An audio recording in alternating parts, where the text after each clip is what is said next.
Hi, welcome back to Carnivore Nation. This is my 10-month update, so I thought I'd give you a direct one-to-one update covering areas that I have found difficult, areas that I found really good, and what my future plans are going forward. So, 10 months ago, 20th of June 2023, I was just over 121 kilos, which is, I believe, about 266, 267 pounds. I was morbidly obese. I was pre-diabetic. I had high blood pressure. I was suffering from stress. I had various issues where I was struggling to stay awake during the day. I was snoring my head off at night. I was in a mess. I also just found out that I got skin cancer, and I had to have that removed. Thank God, so far so good. They found a melanoma below the skin, which is concerning. However, everything's been good up to that point.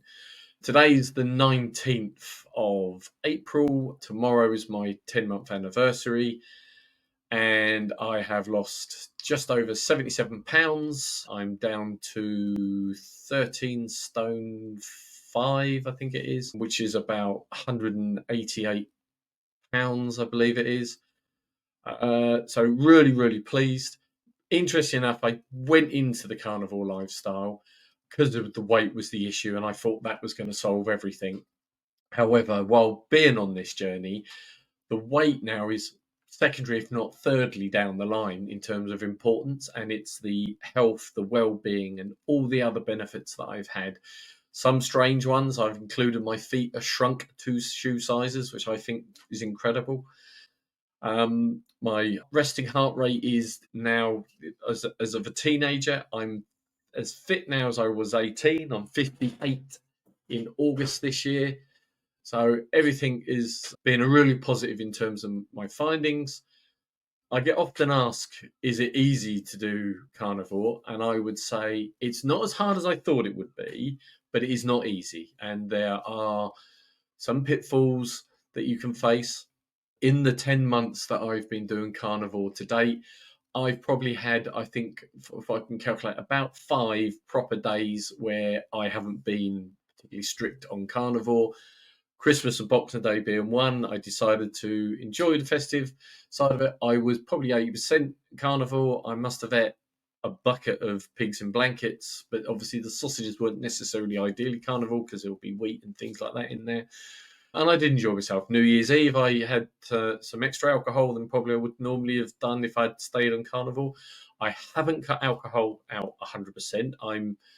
I do have the occasional pint when I'm with my friends watching or getting ready to go and watch Ipswich play. Ipswich Town Football Club is my football team that I follow, and it's football, not soccer. So I have had a few days where I've bent the rules, but as I keep telling people, there are no carnivore police. If you do slip up, don't beat yourself up like you do on other diets and then give everything up. Get back on it. Now, it's interesting when I say this because there's a group of carnivores, especially in the UK, is a growing base. And there's a couple of guys. There's the UK carnivore guy, Paul, and there's Alex, who's carnivore for life. And they've regular posters, much more regular than I am. And they've been very honest and open, and they've had times where they've come away from it and explained their side of it. So you're not alone if you don't stick 100% rigid to it, and it's not the end of the world if you do slip up. So interestingly enough, I watched a post today which kind of inspired me to do this a little bit from an American carnivore lady called Lily Lane, I believe she is. She's a bit off the wall sometimes, but she's been carnivore, and she was very honest and open about why she kind of stopped doing carnivore, why she's back on it, sort of thing. It was really interesting. Because I'm planning, or I'm currently putting together the study in order to self-finance a PhD around the carnivore subject, I was really interested in what she had to say, and it very much in line with the way I think, because there are some people out there and some people on social media that are this whiter than white carnivore. It's a cult. It's you must do this, you mustn't do that. It's terrible. And to me, that's too rigid and too strict, and most likely almost impossible to maintain. yes, there's the Dr. Ken Berries and there's the Anthony Chafee, and people like that who are really good advocates of the carnivore lifestyle. For me, and what I found in my journey for the 10 months has been, it's really an experiment with myself, on myself. And the one thing I have learned, especially probably in the last 6 months, is listen to your body, not your brain. And I know that sounds a bit daft, and I'll explain. Your body knows what it needs. And if it's got any shortage of something, your body will make you want to crave something. Now, don't mix that up with sugar craving or carb craving that your brain says, because it wants that high kick from there. But I've only had really 2 times where I've really had a craving. And it was interesting. I was about 3 months in, and I had this craving for fat and butter, especially. And if anything, I was probably taking far more fat in than I was actually protein. But it lasted about 2, 3 days where I just couldn't seem to consume enough fatty food and fat. And then it just leveled out and not had that situation again. So there was obviously something there that my body was telling me that I needed, and I clearly could get from having that fat. So I listened to it. I fed and I ate, and I've never had that issue again. I recently had some cramps, which surprised me. So I I had been taking electrolytes early days. I kind of dropped them because of the amount of salt intake I was doing and didn't seem to have it. I noticed that this cramp happened this particular evening. So I took some electrolytes and it kind of loosened up, and I loosened up the muscle and stretched it, so it seemed to go away. But then within a couple of days, I had this massive craving and desire to want dark chocolate. Why dark chocolate? I didn't know. So I researched, I looked online, I've done a number of studies, and there were a number of people pointed me in the direction of saying that I was low in magnesium, and that's where you get from dark chocolate. So, firstly, I had a couple of squares of dark chocolate, and bloody lovely, loved every bit of it.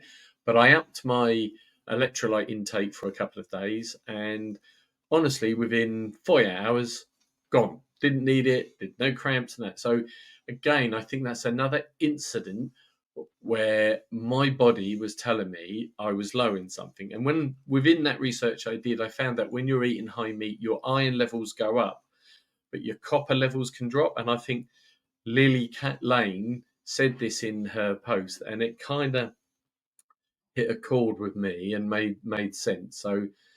So introducing the odd bit of carb is not a disaster, and sometimes it could actually be beneficial. But as I keep saying to people, there are no carnivore police. There is no need to beat yourself up if you do have a wobble or you feel that you need something.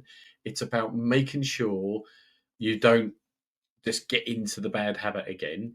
And interesting, another guy that I follow and is an inspiration for me is Larry from Carnival Soldier, and he says you almost got to have a contract with yourself.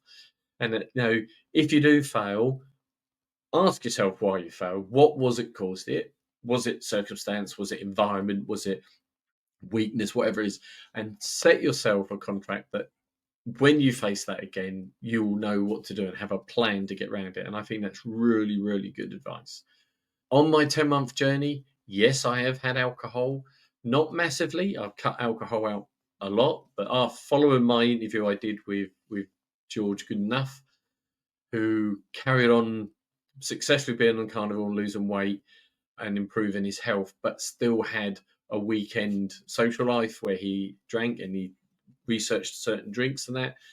And I do have quite an acquired taste now to what he called a gin Ricky, which is basically gin, soda water, soda water, and a tiny splash of lime. Fantastic drink, very refreshing, great for the summer months as well. And if I really, really want to, and I haven't that often, I might have a glass of Pinot Noir, because apparently that's one of the lowest wines you can have, lowest wine in terms of carbohydrate. So interesting stuff I learned from George's side of it. I did a recent interview with Ashley Lane, the British and Commonwealth bantamweight boxing champion, and his story is incredible. Honestly, quite moving in parts of it. But obviously, when he switched to carnivore, he stepped up. I'm going to be recording this weekend another interview with someone that was in a bad way, and you'll see when you see the thumbnail where he was, and he's now an extreme sports athlete now, and I'm going to be discussing his story and his journey, which I hope you'll find all really interesting. So I've been asked by a few people recently about what is a normal week for me on the diet. Well, I think for someone starting, they probably shouldn't follow where I am now, because I am 10 months in and my whole food side of it has changed quite drastically.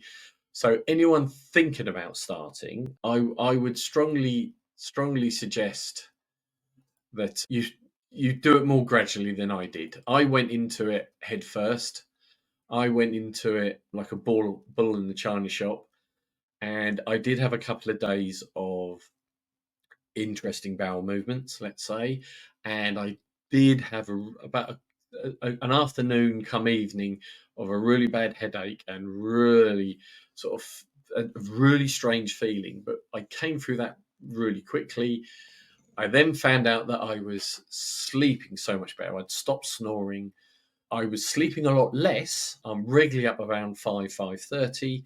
I'm not going to bed till 11:30, so I'm getting 5, maybe 6 hours sleep, but I am totally refreshed. My brain is very active, very ready to go the minute I wake up. There's no sluggishness to getting out of bed. I'm almost like Tigger, gaboing.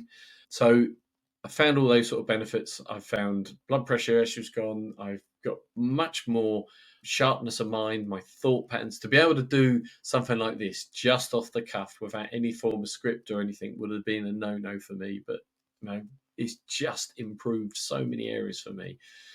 So back to where I was. Someone starting out. So Martin, who's a good friend of mine, has asked me recently. So I would suggest you first and foremost, cut out all the hyper processed and processed foods. If it's not a single ingredient, don't touch it. So then increase the meat, the protein levels, and try and go for the more fattier meats, because you need the fat as much as you need the protein, and reduce the carbs. You don't have to do it overnight. You can gradually reduce it down over a few days, and I think you will avoid some of the pitfalls at the early stages of going on to this particular lifestyle.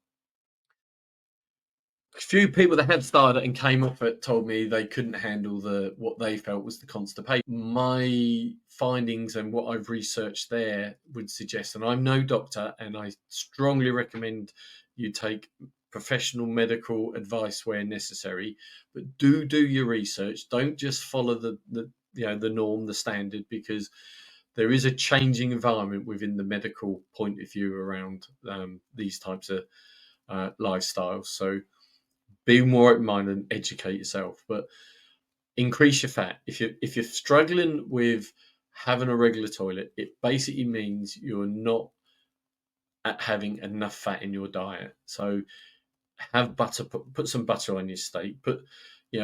I found what I found quite useful. I'd make myself a bone broth, and there's stuff on my channel showing you how to do that. I'd make a bone broth, and I'd make it like a tea. I'd get a spoon of the bone broth that is jellified into a cup, boiling water. And if I wanted to increase my fat, I would make some brown butter, which I would freeze into ice cube tube, and I would put 1 or 2 into the hot drink, allow it to dissolve. Some people just add butter to it. I do find the brown butter gives that nice caramelly, gives a real nice flavour to it. So you've got that meaty and caramelly taste, and it's really, really nice. And I found that really useful. Salt, you need to salt your food, and plenty of salt. And if you're struggling to take salt, then by all means have electrolytes. But it's important you do have that kind of income, the magnesium and all the other micronutrients. As you can see, I'm no doctor.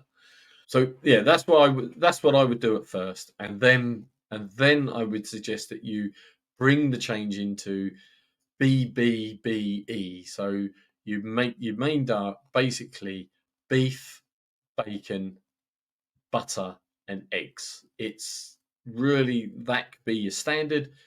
After a couple of months, I did allow a few dairy items come in, some hard cheese or high fat creams, which I would whip up and add.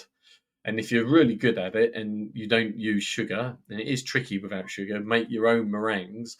You can make your own eat a mess by using full fat double cream with a little bit of egg whites that have been meringued, if you call it. The only issue you have is the sugar levels. You really want to try and avoid sugar. Don't use any sweeteners of any other sort. If you stick to those principles, you will see the benefits. And water, drink plenty of water.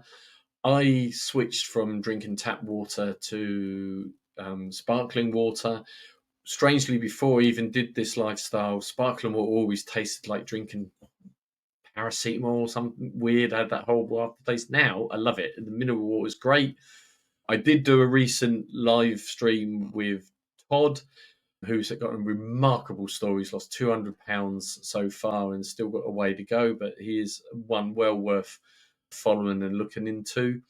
And him and I have now got a little competition on. We're going to go 3 months without carbonated water as well.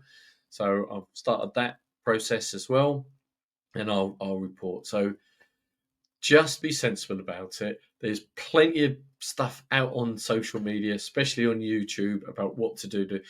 Don't don't beat yourself up. Don't go too strict on it if you're finding it a struggle. If you can just benefit from getting rid of the processed foods for starters, that's a massive step forward for you. So going going forward, I am going to start experimenting a bit more with myself. I'm going to monitor and introduce the odd thing and see how I react, because I think that's quite interesting. I am planning to do more interviews. I had a brilliant interview lined up for last weekend, which unfortunately, due to what happened in the shopping centre in Sydney, where this lovely young lady lived quite close by, Lucy, it wasn't the right time to do the interview. So we're hoping to redo that again within the next couple of weeks. She has an incredible story. She didn't have any weight issues. She had immune issues. She had thyroid issues. She had skin issues, and she found going into this type of lifestyle. But I'm going to allow her to tell her story when we get the opportunities to record it. So that's one definitely worth watching. And interesting enough, she's got her own TikTok channel as well.